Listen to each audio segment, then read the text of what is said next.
Tennis to me meant so much more than just hitting the ball. I realized that much more deeply later on in life. It's become my work, really studying what brings joy to kids in sports and making sports better for kids.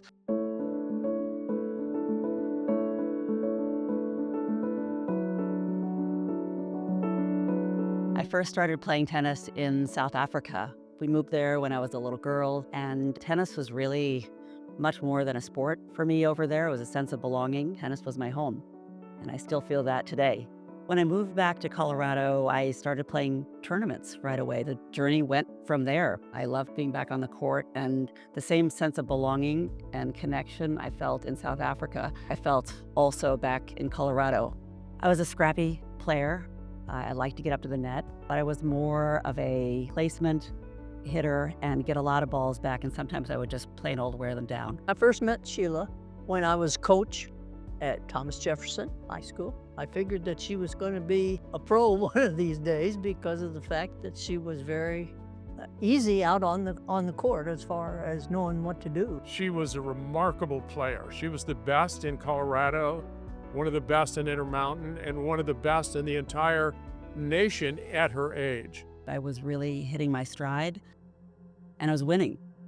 And I was going off to my summer at Nationals, and the night before I left to go off and play the big Intermountain tournament, I experienced a violation by my tennis coach, trusted tennis coach, who was like a father to me. And that one single experience profoundly shaped really the rest of my whole life. I went into a pit, I went into an abyss. It was by the good grace of a couple of key adults that I was able to get my sea legs again. I went to play for Barb Mueller at Ohio State my freshman year, and ultimately decided I wanted to come back to Boulder, my heart home, and play for the Buffs. So I played for John Weingartner for a couple of years, and then Ron Samara, who was one of the best coaches I've ever had. So I had a good collegiate career. After studying finance at CU Boulder. Then she went on and became a professional player in Europe. Then went off to a job in finance on the buy side for an investment firm. And then she goes, I think I want to work with people. Rather work with people than money. The pursuit of purpose was what took over for my next chapter, which was she got her PhD in behavioral genetics in London at King's College on the twins' early development study.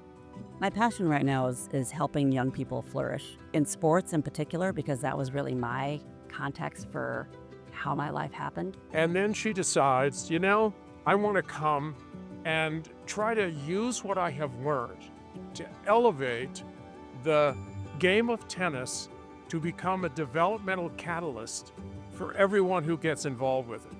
And that was the most amazing part of her. She's always adapting, always learning. I feel very proud for her.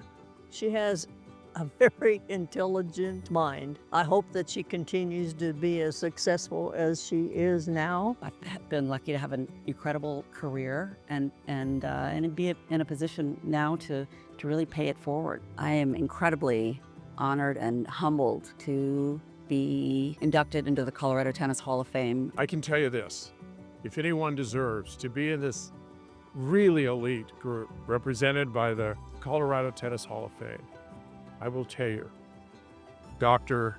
Sheila Ohlsson Walker deserves to be there.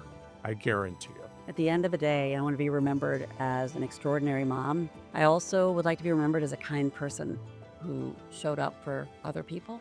Keep on fighting. Keep on progressing, and just stay as wonderful as you are now. And I want to encourage all of you to look out for kids. Keep an eye out for kids who may have something going on inside of their lives that you're not aware of, because you have a chance to be that one adult who shows up at a time that you can truly change the trajectory of a young person's life.